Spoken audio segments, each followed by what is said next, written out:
ഏത് 10th level എക്സാമുകൾക്കും ഏറ്റവും കൂടുതൽ ചോദ്യങ്ങൾ പ്രതീക്ഷിക്കാവുന്ന 7 സൂപ്പർ ടോപ്പിക്കുകളിലൂടെ 14 ദിവസം കൊണ്ടൊരു യാത്ര. എല്ലാ ദിവസവും വീഡിയോ ക്ലാസ്സുകൾ, എല്ലാ ദിവസവും ഓൺലൈൻ എക്സാം, 15ാമത്തെ ദിവസം ഒരു മോക്ക് എക്സാം, ഡിസംബർ 28-ന് പ്രിലിംസ് തുടങ്ങി എല്ലാ 10th പ്രിലിംസിനും 10th ലെവൽ എക്സാമുകൾക്കും ഉപകാരപ്രദമാകുന്ന വിധത്തിൽ.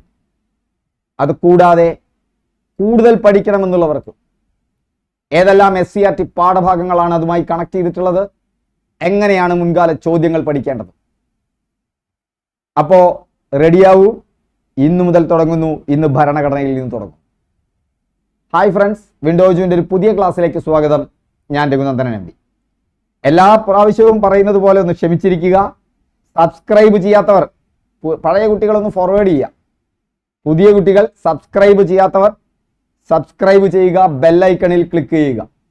കൂടാതെ നമുക്കൊരു ഫ്രീ കോഴ്സുകളുണ്ട്. ഇത് പറഞ്ഞതുപോലെ തന്നെ ആ ഫ്രീ കോഴ്സിനെ കുറിച്ച് ഞാനൊന്ന് പറയാം. ഡെയിലി യൂട്യൂബ് വീഡിയോസ് ഉണ്ട്. ഇത് കൂടാതെ നമുക്ക് മെയിൻ, അതായത് എല്ലാ വരുന്ന എക്സാമുകൾക്കും വേണ്ടി പ്രിപ്പറേഷന് വേണ്ടിയിട്ടുള്ള ക്രാഷ് കോഴ്സുകൾ ഉണ്ടാവും ഇതുപോലെ എല്ലാ കാലത്തും, ഒരു വർഷക്കാലം. അത് കൂടാതെ ഒരു പർട്ടിക്കുലർ ടോപ്പിക് എടുത്തുകൊണ്ട് പഠിച്ചു പോകും. ഇപ്പം നമ്മളൊരു 4-5 ദിവസമായിട്ട് പഠിച്ചുകൊണ്ടിരിക്കുന്നത് രോഗങ്ങളും രോഗകാരികളുമാണ്. 2 ദിവസമായിട്ട് പോസ്റ്റ് ചെയ്തിട്ടില്ല, നാളെ മുതൽ പോസ്റ്റ് ചെയ്യും. അതിൽ പഠിക്കാനുള്ളത് തരും. അത് കഴിഞ്ഞാൽ 6-7 ദിവസം കഴിഞ്ഞാൽ ഓരോ ദിവസവും പഠിക്കാനുള്ളത് തരും. 6-7 ദിവസം കഴിഞ്ഞാൽ അതിൽ നിന്ന് ഇതുവരെ ചോദിച്ച PSC ചോദ്യങ്ങൾ ഉൾപ്പെടുത്തിക്കൊണ്ട് ഒരു യൂട്യൂബ് ലൈവ് ക്ലാസ്, എന്നിട്ട് അതിനൊരു മാസ്റ്റർ എക്സാം. അത് മറ്റൊരു രീതി പോകും. ഈ 2 കോഴ്സുകൾ ലഭിക്കാനും നമ്മുടെ വാട്സപ്പ് ഗ്രൂപ്പിൻ്റെ ലിങ്ക് താഴെ നൽകിയിട്ടുണ്ട്. അതിൽ ജോയിൻ ചെയ്യുക. ഇനി ക്ലാസ്സിലേക്ക് പ്രവേശിക്കാം. ഹായ് ഫ്രണ്ട്സ്, ഭരണഘടനയാണ്. ഭരണഘടനാ ഡ്രാഫ്റ്റിംഗ് കമ്മിറ്റിയിൽ അംഗമല്ലാത്ത ആൾ ആരാണ്? നമ്മൾ ഈ ചോദ്യങ്ങൾ തയ്യാറാക്കിയതും തെരഞ്ഞെടുത്തിട്ടുള്ളതും 2000 മുതൽ 2024 വരെ ചോദിച്ച PSC ചോദ്യങ്ങൾ 2024 വരെയുള്ള PSC ട്രെൻഡ് മനസ്സിലാക്കിയിട്ടാണ്. ഇത് ധാരാളം പ്രാവശ്യം ചോദിച്ച ചോദ്യമാണ്. ഇപ്രാവശ്യം LGSനും ചോദിച്ചു. എന്താണ് ഉത്തരം? എല്ലാവർക്കും അറിയാം, ഡോക്ടർ രാജേന്ദ്ര പ്രസാദ്. കാരണം BR അംബേദ്കർ, KM മുൻഷി, അല്ലാടി കൃഷ്ണസ്വാമി അയ്യർ. ഓർത്തിരിക്കുക, ഭരണഘടനാ ഡ്രാഫ്റ്റിംഗ് കമ്മിറ്റിയിലെ അംഗങ്ങളെ നമ്മൾ അറിഞ്ഞിരിക്കണം. ഭരണഘടനാ ഡ്രാഫ്റ്റിംഗ് കമ്മിറ്റിയിൽ ആരെല്ലാം ഉണ്ടായിരുന്നു? പല പ്രകാരേണ ചോദിച്ചിട്ടുണ്ട്. നോക്കൂ, ഇതിനു മുമ്പ് ചോദിച്ചിട്ടുണ്ട്. WPC woman police constable 2016 Indian ഭരണഘടനയുടെ ഡ്രാഫ്റ്റിംഗ് കമ്മിറ്റിയിൽ അംഗമല്ലാതായിരുന്ന വ്യക്തിയാര്? പിന്നീട് പല രൂപത്തിൽ, പല ഭാവത്തിൽ ചോദിച്ചിട്ടുണ്ട്. അപ്പോൾ അവിടെ ഗോപാൽ പ്രഭു ആണെന്നറിയാൻ N മാധവറാവു അവിടെ ഉണ്ടെന്നറിയണ്ടേ? ഗോപാലസ്വാമി അയ്യർ എന്നുള്ളത് വെറുതെ ഗോപാലനെ ഓർത്തു വെച്ചാൽ പോരാ, ഗോപാലസ്വാമി അയ്യർ എന്ന് തന്നെ നമ്മൾ ഓർത്തു വെക്കണം. നോക്കൂ, ചിലയിടത്ത് അത്രയും സൂക്ഷ്മതയോടുകൂടി നമ്മൾ ഓർത്തു വെക്കേണ്ടതുണ്ട്. ഇത്രയധികം ആളുകളൊന്നുമില്ല. Ambedkar, KM Munshi, Muhammad Saadulla, Alladi Krishnaswamy Iyer, N Gopalaswamy Iyengar, KDP ഗൈത്താൻ, BL മിച്ചർ. ഞാനൊരു കോഡ് പറയാം, ഫെമിലിയർ ആയൊരു കോഡാണ്, എൻ്റെ കോഡൊന്നല്ല, എനിക്കും ഇഷ്ടമാണത്. അമ്മച്ചിയുടെ GK മിച്ചറും കഴിച്ചിട്ടാണ് അമ്മച്ചി GK പഠിക്കുന്നത്. കുട്ടി പറയാണ്. A എന്ന് പറഞ്ഞാൽ അംബേദ്കർ, M എന്ന് പറഞ്ഞാൽ മുൻഷി, M എന്ന് പറഞ്ഞാൽ മുഹമ്മദ് സാദുള്ള, A എന്ന് പറഞ്ഞാൽ അല്ലാടി കൃഷ്ണസ്വാമി അയ്യർ, G ഗോപാലസ്വാമി അയ്യങ്കാർ, KDP ഖൈത്താൻ, മിച്ചർ, BL ഇത് ഉറപ്പിച്ചാൽ പോരട്ടാ. വെറുതെ ക്ലാസ് കഴിഞ്ഞാൽ പോരാ, ഇതൊന്ന് എഴുതി വെക്കുക, റിക്കോൾ ചെയ്യുക. എങ്ങനെ റിക്കോൾ ചെയ്യണം, എങ്ങനെ ഓർമ്മയിൽ നിർത്തണമെന്ന് ഞാനൊരു ലിങ്ക് തരാം. ആ ലിങ്കിൽ ഒരു വീഡിയോയിൽ ഉണ്ടായിരിക്കും, നമ്മുടെ വാട്സപ്പ് ഗ്രൂപ്പിൽ നിങ്ങൾക്ക് കിട്ടും. ഇത് കൂടാതെ ഗൈത്താന്റെ നിര്യാണത്തെ തുടർന്ന് TT കൃഷ്ണമാചാരിയും BL മിത്തർ രാജിവെച്ചതിനെ തുടർന്ന് N മാധവറാവുവും. ഇവർ കൂടാതെ നമ്മൾ ഓർക്കേണ്ടത് TT കൃഷ്ണമാചാരി, N മാധവറാവു. ഗൈത്താന് പകരം കൃഷ്ണമാചാരി, മിത്തറിന് പകരം N മാധവറാവും പിന്നീട് ഡ്രാഫ്റ്റിംഗ് കമ്മിറ്റിയിൽ അംഗങ്ങളായി. അപ്പോൾ നമ്മളിനി ഇവിടെ ഈ ചോദ്യം നോക്കുമ്പോൾ ഭരണഘടന ഡ്രാഫ്റ്റിംഗ് കമ്മിറ്റിയിൽ അംഗമല്ലാത്ത ആൾ ഡോക്ടർ രാജേന്ദ്ര പ്രസാദ് ഉണ്ട്. ഭരണഘടനയുടെ അദ്ദേഹം ഭരണഘടനാ നിർമ്മാണ സമിതിയുടെ അധ്യക്ഷനായിരുന്നു. ഡ്രാഫ്റ്റിംഗ് കമ്മിറ്റി അതിൻ്റെ ഉപസമിതിയാണ്. അതിൻ്റെ അധ്യക്ഷൻ BR അംബേദ്കറാണ്. അമ്മച്ചിയിൽ മുൻഷിയുണ്ട്. A എന്ന് പറഞ്ഞാൽ അല്ലാടി കൃഷ്ണസ്വാമി അയ്യരുണ്ട്. ആർക്ക് പകരം വന്നതാ? അല്ലാടി കൃഷ്ണസ്വാമി അയ്യർ. അത് ഓർത്തിരിക്കണം. അടുത്ത ചോദ്യം വരുമ്പോഴാണ് നിങ്ങൾക്ക് മനസ്സിലാവുള്ളൂ. അല്ലാടി കൃഷ്ണസ്വാമി അയ്യർ ആർക്കും പകരം വന്നതല്ല, ടി കൃഷ്ണമാചാരിയാണ് പകരം വന്നത്. ഇങ്ങനെ കൺഫ്യൂഷൻ വരും. അല്ലാടി കൃഷ്ണസ്വാമി അയ്യർ അമ്മച്ചിയിലുണ്ട്, ഓർക്കണം. അമ്മച്ചിയിൽ AU അംബേദ്കർക്കാണ്, അടുത്ത അല്ലാടി കൃഷ്ണസ്വാമി അയ്യർക്കാണ്. അല്ലാ തെറ്റിപ്പോവല്ലേട്ടോ, ഞങ്ങൾ മലപ്പുറം ജില്ലക്കാർ പറയും അല്ലാ എന്നിടത്ത് അല്ലാടി ഉണ്ട്. കൃഷ്ണമാചാരി വേറെയാ, ടി കൃഷ്ണമാചാരിയാണ്. ഓർത്തിരിക്കണം. ഇനി ഇവരെ ഓർത്തിരിക്കണോ? വേണം. എന്താ കാരണം? അടുത്ത ചോദ്യം വരുന്ന നോക്ക്. ഭരണഘടനാ നിർമ്മാണ സഭയിലെ ഡ്രാഫ്റ്റിംഗ് കമ്മിറ്റിയിൽ DP ഗെയ്ത്താന്റെ നിര്യാണത്തെ തുടർന്നുണ്ടായ ഒഴിവിലേക്ക് തെരഞ്ഞെടുക്കപ്പെട്ട അംഗം. അതൊക്കെ ഡിഗ്രി ലെവലിലല്ലേ ചോദിക്കൂ? അല്ല, ഓഫീസ് അറ്റൻഡന്റിന് 2021 ചോദിച്ചിട്ടുണ്ട്. ആ സ്കോപ്പ് ചോദ്യത്തിന്റെ മനസ്സിലാക്കണം. നിങ്ങൾ ആ ചോദ്യത്തിന്റെ സ്കോപ്പ് അനുസരിച്ച് പഠിച്ചു പോയാലും മതി. അവിടെ ആരാണ്? ടി കൃഷ്ണമാചാരിയാണ്. BL മിത്തറിന് പകരം N മാധവറാവുവും അതുപോലെ തന്നെ DP ഗെയ്ത്താന് പകരം ടി കൃഷ്ണമാചാരിയുമാണ്. ചെയ്ത്താൻ കടിച്ചപ്പോ ടി വെച്ചു എന്ന് ഓർത്ത് വെച്ചാൽ മതി. ടി അടിക്കാറില്ലേ? ചെയ്ത്താൻ കടിച്ചു, അപ്പൊ വിഷായി, അപ്പൊ ടി വെച്ചു. ബാക്കി പിന്നെ മറ്റേതാണല്ലോ. മാധവറാവു മരിച്ചു കഴിഞ്ഞപ്പോ BL മിത്തർ രാജിവെച്ചപ്പോ N മാധവറാവു. ക്ലിയർ? ഇന്ത്യൻ ഭരണഘടനാ നിർമ്മാണവുമായി ബന്ധമില്ലാത്തതാർക്ക്? ഇത് അപ്രാവശ്യം ചോദിച്ചതാ LGSന്. BR. ഇവിടെ സംശയം വരാം. നമുക്കിപ്പോ ഭരണഘടനാ നിർമ്മാണ സഭയിലെ മുഴുവൻ ആളുകളെ ഓർത്തിരിക്കാൻ പറ്റും. അവിടെയാണ് നമുക്ക് ഒമിഷൻ ആരല്ല എന്ന് നമുക്ക് നോക്കാം. ബന്ധമില്ലാത്തത് ആരല്ല? നമുക്കറിയാം BR അംബേദ്കർ, അദ്ദേഹം ഭരണഘടനാ നിർമ്മാണ സഭയുടെ ചെയർമാനായിരുന്നു. സച്ചിദാനന്ദ സിൻഹ ഭരണഘടനാ നിർമ്മാണ സഭയുടെ ആദ്യത്തെ അധ്യക്ഷനാണ്, താൽക്കാലിക അധ്യക്ഷനാണ്. ഭരണഘടനാ നിർമ്മാണ സഭ യോഗം ചേരുമ്പോൾ അതിലെ ഏറ്റവും പ്രായമുള്ള ആളെ തെരഞ്ഞെടുത്ത് ഭരണഘടനാ നിർമ്മാണ സഭയിലെ എന്താക്കി മാറ്റി? അന്നത്തെ അധ്യക്ഷനാക്കി മാറ്റി. ഓക്കെ, ഏറ്റവും പ്രായമുള്ള ആളെ. അങ്ങനെയാണ് സച്ചിദാനന്ദ സിൻഹ വന്നത്. ഓക്കെ, പിന്നീട് സ്ഥിരം അധ്യക്ഷനായി മാറുന്നത് അടുത്ത യോഗത്തിൽ ഡോക്ടർ രാജേന്ദ്ര പ്രസാദാണ്. അദ്ദേഹമാണ് ഭരണഘടനാ നിർമ്മാണ സഭയുടെ അധ്യക്ഷൻ. മാറിപ്പോകണ്ട. ഭരണഘടനാ നിർമ്മാണ സഭയുടെ അധ്യക്ഷൻ ആരാണ്? അത് രാജേന്ദ്ര പ്രസാദാണ്. എന്നാൽ താൽക്കാലിക അധ്യക്ഷൻ, ആദ്യം തെരഞ്ഞെടുക്കപ്പെട്ട ആൾ, അതൊക്കെ ചോദിച്ചാൽ സച്ചിദാനന്ദ സിൻഹയാണ്. ക്ലിയർ ആയല്ലോ? ഇനി ജവഹർലാൽ നെഹ്റു നമുക്കറിയാം ആമുഖം എഴുതിയ ആളാണ്. ഭരണഘടനയുടെ ആമുഖം കാവ്യാത്മക ശൈലിയിൽ എഴുതിയ ആൾ. ഇപ്രാവശ്യം വന്നു അല്ലേ? ആവർത്തിച്ചു വന്നു. അപ്പൊ പിന്നെ അവിടെ ഡോക്ടർ S രാധാകൃഷ്ണൻ മാത്രമാണ്. ഓക്കെ, ഇന്ത്യയുടെ ആദ്യ ഉപരാഷ്ട്രപതിയായിരുന്നു ഡോക്ടർ S രാധാകൃഷ്ണൻ. രാധാകൃഷ്ണനെ ഇപ്പൊ നമുക്കൊന്ന് പഠിച്ചു പോകാം അല്ലേ? ഇന്ത്യയുടെ ആദ്യ ഉപരാഷ്ട്രപതിയായിരുന്നു. ഇന്ത്യയുടെ ആദ്യത്തെ ഉപരാഷ്ട്രപതിയാണല്ലോ പിന്നീട് രാഷ്ട്രപതി ആവുക. അതുകൊണ്ട് ഉപരാഷ്ട്രപതിയായതിനു ശേഷം രാഷ്ട്രപതിയായ ആദ്യ വ്യക്തി ചോദിച്ചിട്ടുണ്ടേ. തത്വചിന്തകനായ രാഷ്ട്രപതി ചോദിച്ചിട്ടുണ്ടേ. ഇന്ത്യയിൽ ആദ്യമായി ദേശീയ അടിയന്തരാവസ്ഥ പ്രഖ്യാപിച്ച രാഷ്ട്രപതി ചോദിച്ചിട്ടുണ്ട്.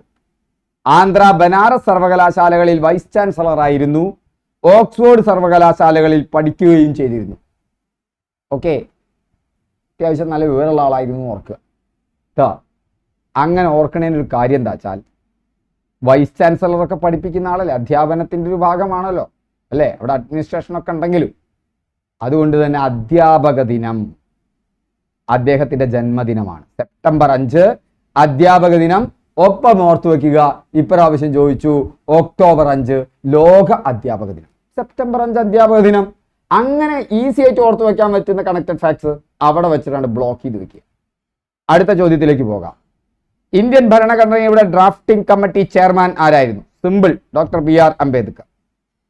BR അംബേദ്കർ ഭരണഘടനാ നിർമ്മാണ സഭയിലേക്ക് തെരഞ്ഞെടുക്കപ്പെട്ട സ്ഥലം ബംഗാൾ. ചോദിച്ചിട്ടുണ്ട്. ശരിയല്ലാത്ത ജോഡികൾ ചോദിക്കുന്നു. എന്തുമായി ബന്ധപ്പെട്ട? ഭരണഘടനയുമായി ബന്ധപ്പെട്ടാണ്. ഡോക്ടർ BR അംബേദ്കർ ഭരണഘടനാ ഡ്രാഫ്റ്റിംഗ് കമ്മിറ്റിയുടെ ചെയർമാൻ. ജവഹർലാൽ നെഹ്റു ഭരണഘടനാ നിർമ്മാണ സഭയുടെ താൽക്കാലിക അധ്യക്ഷൻ. ശരിയാണോ? ആരാ താൽക്കാലിക അധ്യക്ഷൻ? സച്ചിദാനന്ദ സിൻഹ. തെറ്റാണ്. അപ്പൊ 2 തെറ്റാണ്. ഡോക്ടർ രാജേന്ദ്ര പ്രസാദ് ഭരണഘടനാ നിർമ്മാണ സഭയുടെ അധ്യക്ഷൻ. ശരിയാണ്. സച്ചിദാനന്ദ സിൻഹ ഭരണഘടനയുടെ ആമുഖം എഴുതി. തെറ്റിച്ചൊന്നും അല്ലേ? ജവഹർലാൽ നെഹ്റു ആണ് എഴുതിയത്. അങ്ങോട്ടും ഇങ്ങോട്ടും തെറ്റിച്ചു. സോ 1ഉം 3ഉമാണ് ഇവിടെ ശരി. ശരിയല്ലാത്ത ജോഡികളാണ് ചോദിച്ചിട്ടുള്ളത്. ഞാൻ ചോദ്യത്തിൽ ചോദിച്ച ശരിയായ ജോഡികളാണ്. ഞാൻ പോലും ശ്രദ്ധിക്കുന്നില്ല അല്ലേ? പട വേണം. ശരിയല്ലാത്ത ജോഡികളാ ചോദിച്ചിട്ടുള്ളത്. ഇത് നല്ല ഓർക്കണം നിങ്ങൾ PSC പരീക്ഷാ ഹാളിൽ പോകുമ്പോൾ. PSC പരീക്ഷാ ഹാളിൽ പോകുമ്പോൾ ഇങ്ങനെ തെറ്റുപറ്റിയവർ ഒരുപാട് പേരുണ്ടാവും. അവർ പോണ്ടത് വളരെ കൂളായി 2:15 എക്സാം അല്ല 1:30 എക്സാം ഹാളിൽ കയറുമ്പോൾ തന്നെ മനസ്സിൽ ഉള്ളിലിങ്ങനെ പറയാം, ഉള്ളിലേക്ക് നിങ്ങളൊരു മുഴക്കത്ത് പറയാം, ഓരോ ചോദ്യവും ശരിയായി വായിച്ചതിന് ശേഷമേ ഞാൻ ഉത്തരം പറയാൻ പാടൂ. അങ്ങനെ പെരുവിറുക്കാൻ പാടില്ല. മനസ്സിൻ്റെ ഉള്ളിലേക്ക് ചെവിയോട് നിങ്ങളിത് കേൾക്കണം. ഒരു 3 പ്രാവശ്യം ആവർത്തിച്ചോ, നിങ്ങൾ ഒരു ചോദ്യം പോലും തെറ്റിപ്പോവില്ല. ഈ രീതിയിൽ ക്ലിയർ? ഒന്ന് പ്രാക്ടീസ് ചെയ്ത് നോക്കും. എക്സാം ഹാളിൽ പോകുന്നതിന് മുമ്പ് നമുക്ക് തിരിച്ചു വരാം. നിങ്ങൾ മൗനമായിട്ട് പറയണം. നിങ്ങൾ പറയണത് നിങ്ങളുടെ ചെവിയിൽ നിങ്ങൾ കേൾക്കണം. ഇപ്പം തന്നെ ഒന്ന് പ്രാക്ടീസ് ചെയ്ത് നോക്ക്. ഏത് കാര്യം ഒന്ന് ഓർമ്മയിൽ നിർത്താൻ ഏറ്റവും നല്ല വഴിയാട്ടാ ഓർമ്മയില്ലാത്ത കാര്യം ഓർമ്മിച്ച് വയ്ക്കാൻ. സച്ചിദാനന്ദ സിൻഹ ഭരണഘടനയുടെ ആമുഖം എഴുതി നമ്മൾ പറഞ്ഞു. അപ്പോൾ അവിടെ കഴിഞ്ഞു. ഇനി എന്നാ രൂപീകരണം? 1946 നവംബർ. ക്യാബിനറ്റ് മിഷന്റെ നിർദ്ദേശപ്രകാരമാണ് ഭരണഘടനാ നിർമ്മാണ സഭ രൂപീകരിക്കുന്നത്. ചോദിച്ചിട്ടുണ്ട് ക്യാബിനറ്റ് മിഷൻ. അതിന്റെ നിർദ്ദേശപ്രകാരമാണ് 1946 നവംബർ മാസത്തിലാണ്. ആ ക്രോണോളജി ഒന്ന് ഓർത്തു വെച്ചോളൂ. 1946 നവംബറിൽ ഭരണഘടനാ നിർമ്മാണ സഭയുടെ പണി തുടങ്ങുകയാണ്. 1947 ആഗസ്റ്റ് 15 ഇന്ത്യക്ക് സ്വാതന്ത്ര്യം കിട്ടുന്നത്. എന്നിട്ടും തീരുന്നില്ല. അപ്പം 46 തുടങ്ങി. എപ്പോൾ തുടങ്ങി? നവംബറിൽ തുടങ്ങി. 47 ആദ്യത്തിലല്ല, 46 ഡിസംബറിലും അല്ല, 46 നവംബറിൽ. നിങ്ങൾ കാണാപ്പാടം പഠിക്കണ്ട. അടുക്കളയിൽ പണിയെടുക്കുമ്പോഴും മറ്റു കാര്യങ്ങളൊക്കെ ആകുമ്പോൾ ഇങ്ങനെയൊന്ന് ആലോചിച്ച് നോക്ക്. തന്നെത്താൻ നിങ്ങളുടെ മനസ്സിലേക്ക് കയറും. പ്രഥമ സമ്മേളനത്തിന്റെ അധ്യക്ഷൻ ഡോക്ടർ സച്ചിദാനന്ദ സിൻഹയാണ്. അദ്ദേഹം തന്നെയാണ് താൽക്കാലിക അധ്യക്ഷൻ. സ്ഥിരം അധ്യക്ഷൻ ഡോക്ടർ രാജേന്ദ്ര പ്രസാദാണ്. ഇവിടേക്ക് നമുക്ക് വരാം. സ്ഥിരം അധ്യക്ഷൻ ഡോക്ടർ രാജേന്ദ്ര പ്രസാദാണ്. ഹിന്ദി കയ്യെഴുത്ത് പ്രതി വസന്ത് കൃഷ്ണ വൈദ്യയാണ്. ഒരിക്കൽ ചോദിച്ചിട്ടുണ്ട് ഹിന്ദി കയ്യെഴുത്ത് പ്രതി. ആമുഖം ജവഹർലാൽ നെഹ്റു. ഇന്ത്യൻ ഭരണഘടനയുടെ ആമുഖം തയ്യാറാക്കിയത് ആരാണ്? ഇന്ത്യൻ ഭരണഘടനയുടെ ആമുഖം തയ്യാറാക്കിയത് ജവഹർലാൽ നെഹ്റു ആണ്. ഹായ് ഫ്രണ്ട്സ്, ഇതുമായി ബന്ധപ്പെട്ട SCRT പാഠഭാഗങ്ങൾ ഞാൻ നാളെ പറയാം. നാളെയും മറ്റന്നാളും വെച്ച് നിങ്ങൾ പഠിച്ചോളൂ. പക്ഷേ ഇന്ന് നിങ്ങൾ സമയമുണ്ടെങ്കിൽ കടന്നു പോകേണ്ട SCRT പാഠഭാഗങ്ങൾ. എന്തുകൊണ്ടത്? SCRT പാഠഭാഗങ്ങളിലെ പഴയ SCRT പാഠഭാഗങ്ങളിലെ ചോദ്യങ്ങൾ മുഴുവൻ പ്രീവിയസ് ഇയർ ക്വസ്റ്റ്യൻ ആയിട്ട് വന്നു കഴിഞ്ഞിട്ടുണ്ട്. എല്ലാ ചോദ്യങ്ങളും. അപ്പോൾ ആ ചോദ്യങ്ങളൊക്കെ നമുക്ക് കുറേ എണ്ണം നാളെ ഒരു പ്രധാനപ്പെട്ട 100 ചോദ്യങ്ങളെ നമുക്ക് പരിചയപ്പെടാം. ഇതല്ലാത്തത് അപ്പോൾ നമ്മൾ പഠിച്ചെടുക്കും. പക്ഷേ പുതിയ SCRT പാഠഭാഗങ്ങളുണ്ട്. അപ്പോൾ പഴയ SCRT പാഠഭാഗം പഠിച്ചിരിക്കണം.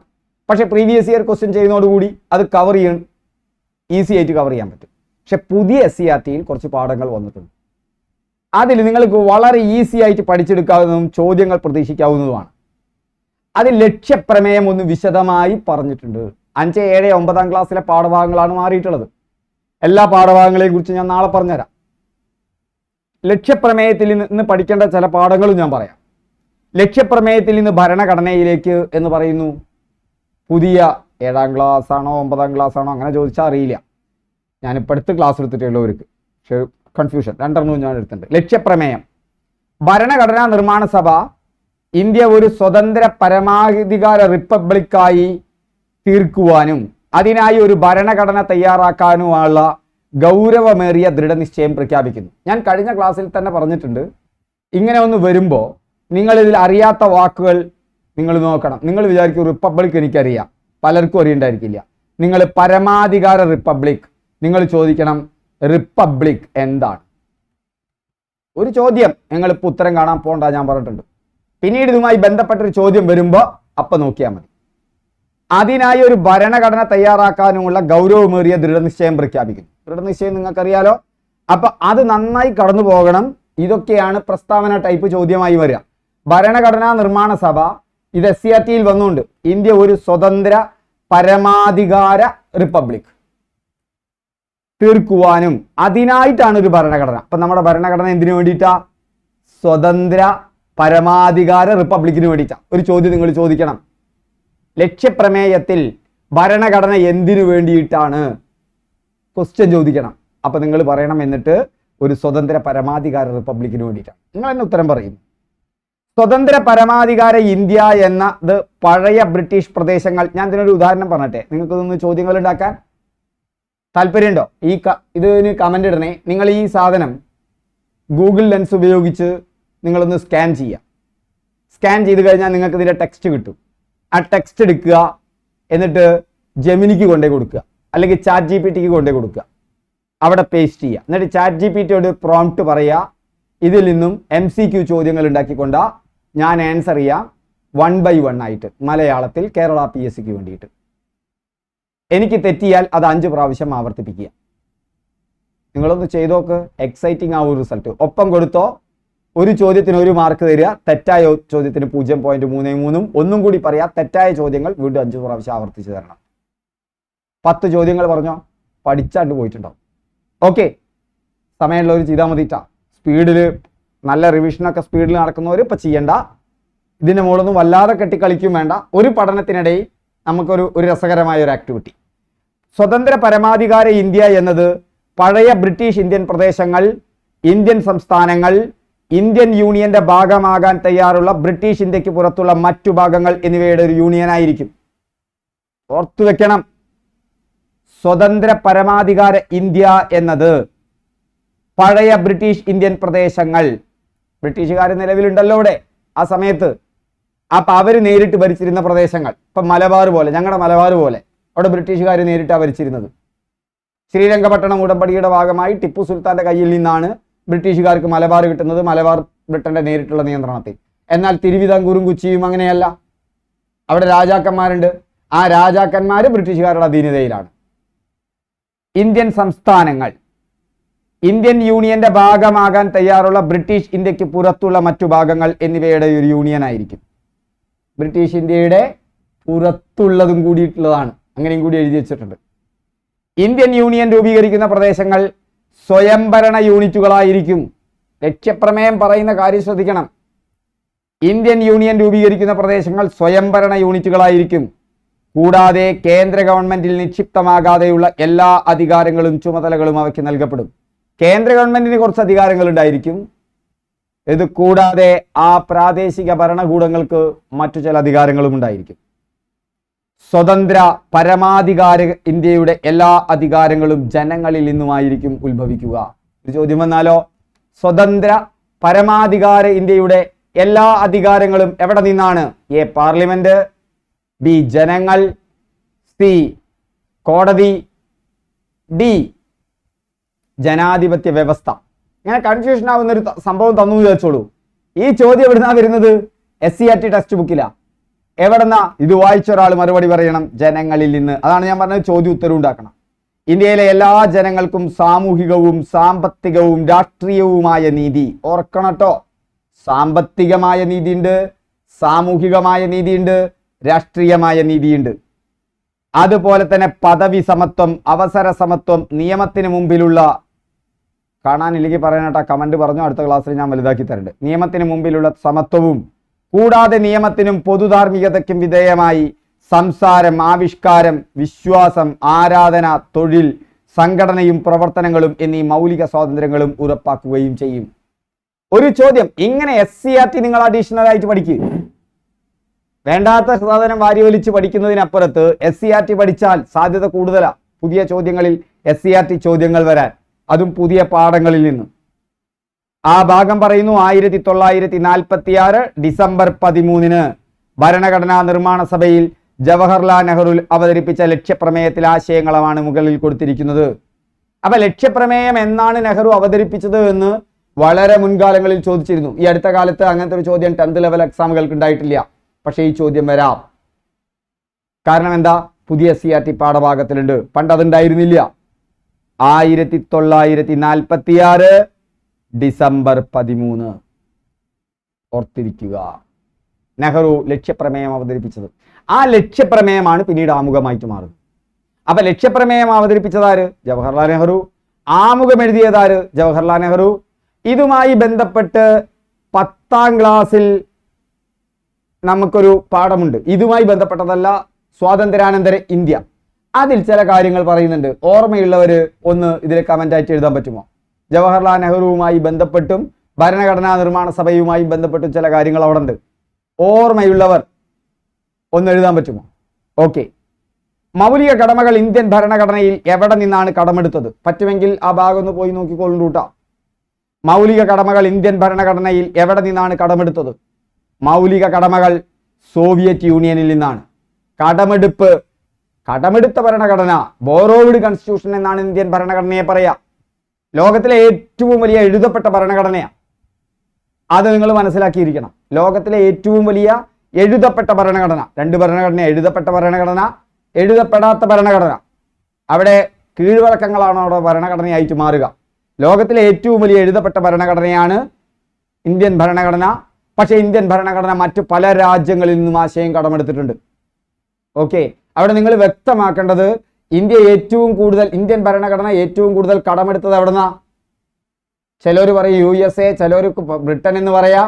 പക്ഷെ ഏറ്റവും കൂടുതൽ കടമെടുത്തിട്ടുള്ളത് 1935 ഗവൺമെന്റ് ഓഫ് ഇന്ത്യ ആക്ടിൽ നിന്നാണ്. ഇത് PSCക്ക് ചോദിക്കുമോ? ചോദിക്കും. 10th പ്രിലിംസിന് ചോദിക്കുമോ? ചോദിക്കും. എന്തുകൊണ്ട്? 1935 ഗവൺമെന്റ് ഓഫ് ഇന്ത്യ ആക്ട് സവിസ്തരമായി പുതിയ 7ാം ക്ലാസ്സിലെ പാഠത്തിൽ വന്നു. 9ാം ക്ലാസ്സിലെ 7ാം ക്ലാസ്സിലെ പാഠത്തിൽ വന്നു. നമുക്ക് കാണാപ്പോ. അതുകൊണ്ട് തന്നെ 1935 ഗവൺമെന്റ് ഓഫ് ഇന്ത്യ ആക്ട് നിങ്ങൾ പഠിച്ചിരിക്കണം. ചോദ്യം പ്രതീക്ഷിക്കണം അവിടുന്ന്. പഴയകാല മുൻകാല ചോദ്യങ്ങളില്ല. പക്ഷേ SCERT ടെക്സ്റ്റ് ബുക്കിൽ നിങ്ങളുടെ സിലബസ് പ്രകാരമുള്ളതിൽ പഠിക്കാനുണ്ട്. അപ്പോ അവിടെ സോവിയറ്റ് യൂണിയനാ. എങ്ങനെയാ വ്യത്യസ്ത രാജ്യങ്ങളിൽ നിന്ന് കടമെടുത്തത് നമുക്ക് ഓർമ്മിക്കാൻ പറ്റുക? അത് ഓർമ്മിക്കാൻ എളുപ്പമുണ്ട്. അത് കഴിഞ്ഞ ഗവൺമെന്റ് ഓഫ് ഇന്ത്യ ആക്ട് കഴിഞ്ഞാൽ ബ്രിട്ടനാണ്. ബ്രിട്ടൻ കഴിഞ്ഞാൽ ഏറ്റവും കൂടുതൽ കടമെടുത്തത് USA ആണ്. പിന്നെ ചില രാജ്യങ്ങളിൽ നിന്ന്. ഇത് പഠിക്കാൻ എളുപ്പമാണോ? എളുപ്പമാണ്. നിങ്ങൾ കൺസെപ്റ്റ് മനസ്സിലാക്കി വെച്ചാൽ മതി. മൗലിക കടമകൾ എന്ന് പറഞ്ഞാൽ എന്താണ്? നമ്മൾ അബൈഡ് ചെയ്യേണ്ട ഡ്യൂട്ടീസ് ആണ്. നമ്മൾ പാലിക്കേണ്ട നമ്മുടെ കർത്തവ്യങ്ങളാണ്. അവകാശങ്ങളല്ല, കർത്തവ്യങ്ങളാണ്. അതെപ്പോഴും കർത്തവ്യങ്ങൾ സ്വാതന്ത്ര്യവുമായി ബന്ധപ്പെട്ടതാണ്. പക്ഷേ അത് എൻഫോഴ്സ് ചെയ്യുന്നത് പലപ്പോഴും സോഷ്യലിസ്റ്റ് ഭരണകൂടങ്ങളായിരിക്കും. അവർ ജനങ്ങൾക്ക് ഒരുപാട് സൗജന്യം കൊടുക്കും, ഒപ്പം തന്നെ ജനത്തിന് ചില കർത്തവ്യങ്ങൾ ഉണ്ടായിരിക്കും. അതുകൊണ്ട് തന്നെ പഴയ കാലത്തെ സോഷ്യലിസ്റ്റ് ഭരണകൂടം ഏതാണ്? Soviet union. USA സ്വാതന്ത്ര്യത്തിന്റെ നാടാണ്. ഫ്രാൻസ് സമത്വം, സാഹോദര്യം, റിപ്പബ്ലിക് എങ്ങനെ തുടങ്ങിയ ആധുനിക ജനാധിപത്യ ആശയങ്ങളുടെ നാടാണ്. ബ്രിട്ടൻ നിയമവാഴ്ചയുടെ നാടാണ്. അങ്ങനെ ഓർത്തിരിക്ക്. ബ്രിട്ടനിൽ നിയമവാഴ്ചയുടെ ആളാണ്, റൂൾ ഓഫ് ലോ. ഫ്രാൻസ് സമത്വം, സ്വാതന്ത്ര്യം കേട്ടിട്ടില്ലേ? അവിടെയാണ്. USA സ്വാതന്ത്ര്യത്തിന് വേണ്ടി, വ്യക്തി സ്വാതന്ത്ര്യത്തിന് വേണ്ടി നിൽക്കുന്ന രാജ്യമാണ്. ഈ ഒരു വ്യത്യാസം ഉണ്ടായാൽ എവിടെ നിന്നൊക്കെ എന്തൊക്കെ കടമെടുത്തു എന്നുള്ളത് തന്നെത്താണ്ട് വരും. നോക്കിക്കോ, നമുക്ക് നോക്കാം. കടമെടുത്തത് മുഴുവൻ നമുക്ക് പഠിക്കാം. ഇന്ത്യൻ ഭരണഘടനയിലെ മൗലിക കടമകൾ ഏത് രാജ്യത്തെ ഭരണഘടനയിൽ നിന്നും കടമെടുത്തതാണ്? വീണ്ടും ചോദിക്കുന്നു എന്ന് ചോദിച്ചു. ഇത് LGSന് ചോദിച്ചു. Khadi board LDC prelims 2023. ഞാൻ നിങ്ങളോട് പറയുന്നു വീണ്ടും ഭരണഘടനയല്ല, എന്ത് നിങ്ങൾ പഠിക്കുമ്പോഴും SCERT plus previous year question paper നിങ്ങൾക്ക് ഉയർന്ന റാങ്കിലെത്താനുള്ള മാർക്ക് കിട്ടും. 100 മാർക്ക് കിട്ടാനുള്ളത് കിട്ടില്ല. ഇത്രയും പഠിച്ചാൽ മതി. ഓക്കെ. പക്ഷെ ഭരണഘടനയിൽ പ്രീവിയസ് ഇയർ ക്വസ്റ്റ്യൻസിന് നിങ്ങൾ നല്ല ഇമ്പോർട്ടൻസ് കൊടുത്തോ, അത് SCERT ടെക്സ്റ്റ് ബുക്ക് പഠിക്കുന്നതോടൊപ്പം കുറച്ച് പ്രാധാന്യം കൂടുതലോ കൊടുത്തോ. പക്ഷെ 10th ലെവൽ എക്സാമുകളുടെ മാത്രം പഠിച്ചാൽ മതി. അല്ലാത്തൊരു ചോദ്യം വന്നാൽ വിട്ടേക്ക്. നന്നായി പഠിച്ചിട്ടുണ്ടെങ്കിൽ അത് മുഴുവൻ കവർ ചെയ്തേക്ക്. ഓക്കെ. അപ്പോൾ അവിടെ അതേതാണ്? ഇന്ത്യൻ ഭരണഘടനയിലെ മൗലിക കടമകൾ സോവിയറ്റ് യൂണിയനാണ്. ഞാൻ പറഞ്ഞിട്ടുണ്ട്, സോഷ്യലിസ്റ്റ് രാജ്യങ്ങളിലായിരിക്കും ഇത്തരം നിർബന്ധങ്ങൾ കൂടുതൽ, വ്യക്തികൾക്കുള്ള നിർദ്ദേശങ്ങൾ ഏറ്റവും കൂടുതൽ. കാരണം അവിടെ വ്യക്തിക്ക് മുകളിലാണ് രാഷ്ട്രം. അപ്പോൾ ഉത്തരം സോവിയറ്റ് യൂണിയനാണ്. സോവിയറ്റ് യൂണിയന്റെ ഇപ്പോഴത്തെ പേര് റഷ്യ നാട്ടാ. സോവിയറ്റ് യൂണിയൻ എന്നുള്ള ആളുകളൊക്കെ പോയതിനു ശേഷം രാഷ്ട്രത്തിന്റെ നിർദ്ദേശക തത്വങ്ങൾ ഏത് രാജ്യത്തിന്റെ ഭരണഘടനയിൽ നിന്ന് സ്വാധീനത്തിൽ നിന്ന് രൂപം കൊണ്ടതാണ്? എന്താ നിർദ്ദേശക തത്വങ്ങൾ എന്ന് നിങ്ങൾ അറിഞ്ഞിരിക്കണം. വിശദമായി 9ാം ക്ലാസ്സിലെ പാഠത്തിൽ പറയുന്നുണ്ട്. ഒന്ന് ശ്രദ്ധിച്ചിരുന്നോളൂ. നിർദ്ദേശക തത്വങ്ങൾ ഇന്ത്യൻ ഭരണഘടനയെ സംബന്ധിച്ചിടത്തോളം നമ്മൾ ഓർക്കേണ്ടത് അതിനൊരു ആമുഖമുണ്ട്. എന്താ ഉള്ളത്? ആമുഖം. രണ്ടാമത് അതിനുള്ളത് മൗലികാവകാശങ്ങളുണ്ട്. ഈ മൗലികാവകാശങ്ങൾ രൂപപ്പെടുന്നത്, ഞാൻ പ്രസ്താവന ടൈപ്പ് ചോദ്യങ്ങൾ വരും ഭരണഘടനയിൽ നിന്ന്, വരാറുണ്ട്, വന്നിട്ടുണ്ട്. അതുകൊണ്ട് ഓർത്തിരിക്കുക, അതിന്റെ കൺസെപ്റ്റും കൂടി മനസ്സിലാക്കുക. മൗലികാവകാശങ്ങൾ വരുന്നത് ഇന്ത്യ സ്വതന്ത്രമായി കഴിഞ്ഞാൽ എന്നുള്ളതല്ല, ബ്രിട്ടീഷ് ഇന്ത്യയിൽ തന്നെ ഇന്ത്യൻ ജനതയുടെ അവകാശങ്ങൾ എന്താവണം എന്നുള്ളതിനെ കുറിച്ച് പല ചർച്ചകളും നടന്നിട്ടുണ്ട്. ഇന്ത്യൻ ജനതയുടെ അവകാശങ്ങൾ എന്താണ്? അന്ന് ചർച്ച ചെയ്യപ്പെട്ട അവകാശങ്ങളാണ് പിന്നീട് മൗലികാവകാശങ്ങളായിട്ട് മാറുന്നത്. ഓക്കെ. അതുകൊണ്ട് തന്നെ ആ അവകാശവുമായി ബന്ധപ്പെട്ടതല്ല നിർദ്ദേശക തത്വങ്ങൾ. അവകാശങ്ങളുണ്ട്, മൗലികാവകാശങ്ങളുണ്ട്. ആ മൗലികാവകാശങ്ങൾ കൂടാതെ ഇന്ത്യൻ ഭരണഘടനയിൽ നിർദ്ദേശക തത്വങ്ങളുണ്ട്. മൗലികാവകാശങ്ങൾ ഒരു ഭരണകൂടം മാത്രമല്ല, ഭരണഘടന ഉറപ്പാക്കി കൊടുക്കേണ്ടതാണ് ജനങ്ങൾക്ക്. എന്നാൽ നിർദ്ദേശക തത്വങ്ങൾ അങ്ങനെയല്ല. അത് 1935 ഗവൺമെന്റ് ഓഫ് ഇന്ത്യ ആക്ടിൽ ഇൻസ്ട്രുമെന്റ് ഓഫ് ഇൻസ്ട്രക്ഷൻസ് എന്നുള്ള ഒരു വിഭാഗത്തിൽ നിങ്ങൾ നടപ്പിലാക്കിയാൽ നന്ന് എന്ന് പറഞ്ഞുകൊണ്ട് ബ്രിട്ടീഷ് ഭരണകൂടം അവിടുത്തെ പ്രവിശ്യകൾക്ക്, അവിടുത്തെ പ്രൊവിൻസ് ആണ് ഇന്നത്തെ സ്റ്റേറ്റിന് പകരം, ഭരണകൂടത്തിന് പറഞ്ഞു കൊടുത്ത ചില കാര്യങ്ങളാണ്. അതാണ് നിർദ്ദേശക തത്വങ്ങളായിട്ട് മാറിയത്. അതുകൊണ്ട് തന്നെ അതിന്റെ ഉത്ഭവം ബ്രിട്ടനിൽ നിന്നാണ്. ബ്രിട്ടനുമായി ബന്ധപ്പെട്ടതാണ് അയർലൻഡ്. അതുകൊണ്ട് നിർദ്ദേശക തത്വങ്ങൾ അയർലൻഡിൽ നിന്നാണ്, ബ്രിട്ടനിൽ നിന്നുമല്ല കേട്ടോ. ഓക്കെ, അയർലൻഡാണ് ശരിയായ ഉത്തരം. അടിയന്തരാവസ്ഥ ഏത് രാജ്യത്തിന്റെ ഭരണഘടനയിൽ നിന്ന് കടമെടുത്തതാണ്? നിങ്ങൾക്കറിയാം, അടിയന്തരാവസ്ഥയെ പോലെയുള്ള കാര്യത്തിനെ നമ്മൾ എന്താ പറയാറ്? അടിയന്തരാവസ്ഥ, ഫാസിസ്റ്റ് ഭരണകൂടം എന്നൊക്കെ പറയാറില്ലേ?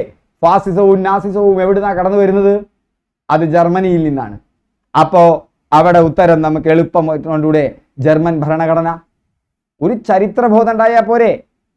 നോക്കൂ, ഫയർമാന് ചോദിച്ചതാണ്. ഞാനൊക്കെ ഈ വർഷത്തെ PSCക്ക് വരുന്ന ചോദ്യങ്ങളാണ് തിരഞ്ഞെടുത്തിരിക്കുന്നത്. താഴെ തന്നിരിക്കുന്നവയിൽ നിന്നും ശരിയായ ജോഡി കണ്ടെത്തുക. ഏക പൗരത്വം, നിങ്ങളൊന്ന് പറയൂ, ഏക പൗരത്വം എവിടെ നിന്നായിരിക്കും? അത് ബ്രിട്ടനിൽ നിന്നാണെന്ന് ഓർക്കാൻ നിങ്ങൾക്കൊരു വിഷമം വേണ്ട. എന്താ കാരണം? എന്താ ബ്രിട്ടനും അമേരിക്കയും തമ്മിലുള്ള വ്യത്യാസം? നിങ്ങൾ ഇനി 10th പ്രിലിംസ് പഠിക്കുമ്പോൾ, 10th മെയിൻസിന് പരീക്ഷയ്ക്ക് തയ്യാറെടുക്കുമ്പോൾ നിങ്ങൾ എന്ത് മനസ്സിലാക്കും? അമേരിക്കൻ വിപ്ലവത്തെ കുറിച്ച് മനസ്സിലാക്കും, അമേരിക്കൻ സ്വാതന്ത്ര്യ സമരം. അപ്പൊ അമേരിക്കൻ സ്വാതന്ത്ര്യ സമരം പഠിക്കുമ്പോൾ അമേരിക്കക്കാർ എങ്ങനെയാണ് അവിടെ എത്തിയത്? യൂറോപ്യന്മാർ ബ്രിട്ടനിൽ നിന്നാണ്. ബ്രിട്ടീഷുകാർ അവിടുത്തെ രാജാവിനോടുള്ള അതിർത്തി കാരണം, അവിടുത്തെ മതപീഡനം ഒക്കെ കാരണം നാട് വിട്ടു പോയവരാണ് അമേരിക്കക്കാർ എന്ന് പറയുന്നത്. അവിടുത്തെ തദ്ദേശീയ ജനതയെ പിന്നീട് കയ്യിൽ എടുക്കുകയാണ്. അവിടേക്ക് പോണ്ട, എന്നാലും നിങ്ങളൊന്ന് ശ്രദ്ധയിൽ വെക്കും. ഈ ബ്രിട്ടീഷുകാരുടെ ബോധം എന്താ? അവര് ആണ് ഏറ്റവും വലിയ റാസിസം ഏറ്റവും കയ്യിലുള്ളത്. എന്താ പറയാ, റാസിസം എന്ന് പറഞ്ഞാൽ നമ്മൾ പറയില്ലേ, വെളുത്തവൻ കറുത്തവൻ എന്നുള്ളത് ഇപ്പോഴും അവരുടെ മനസ്സിലുണ്ട്, മുഴുവനൊന്നും പോയിട്ടില്ല. അവർക്കാണ് ദേശീയതയിൽ ഏക പൗരത്വം, ഈ രാജ്യത്തല്ലാതെ വേറൊരു രാജ്യത്ത് പൗരത്വം ഉണ്ടാവരുത് എന്ന് ആഗ്രഹിക്കുന്നത്. അമേരിക്കക്കാരന് കാശാണ് ആവശ്യം, കച്ചവടക്കാരനാണ് അമേരിക്കക്കാരൻ. ബ്രിട്ടീഷുകാരും കച്ചവടക്കാരാണ്, അതിനപ്പുറത്തേക്ക് അവർക്ക് വെള്ളക്കാരാണെന്നുള്ള വലിയ ബോധമുള്ളവരാണ്. അമേരിക്കക്കാർക്ക് അത്ര ഇല്ല. അപ്പോൾ ഏക പൗരത്വം ബ്രിട്ടനിൽ നിന്നാണ്. ഭരണഘടനാ ഭേദഗതി കാനഡയിൽ നിന്നാണ്. അത് മാത്രമേ അവരെ കുറിച്ച് ഓർക്കാനുള്ളൂ. കാനഡ ഭരണഘടനാ ഭേദഗതി ഒരു ഭേദഗതിയായിട്ട് നടക്കുകയാണ് അല്ലെ? നമ്മുടെ രാജ്യത്തുണ്ട് ഒരുപാട് ഭരണഘടനാ ഭേദഗതിയാണ്. അത് ജീവനുള്ള ഒരു ഭരണഘടനയുടെ തെളിവാണ്. അടിയന്തരാവസ്ഥ ഞാൻ നേരത്തെ പറഞ്ഞു ജർമ്മനി, മൗലിക കടമകൾ USSR അല്ലെ? ഇങ്ങനെ വരുമ്പോ അടിയന്തരാവസ്ഥ യഥാർത്ഥത്തിൽ ജർമ്മനിയിലല്ല. ഞാൻ ഇപ്പങ്ങളെ കൺഫ്യൂഷൻ ആക്കുന്നില്ല. നേരത്തെ പറഞ്ഞു അടിയന്തരാവസ്ഥ ജർമ്മനിയിൽ നിന്നാണ്. നേരത്തെ PSC ഉത്തര സൂചിക പ്രകാരം ഞാൻ പറഞ്ഞിട്ടുണ്ട്. ഓക്കെ, കാരണം ഞാൻ പറയാം.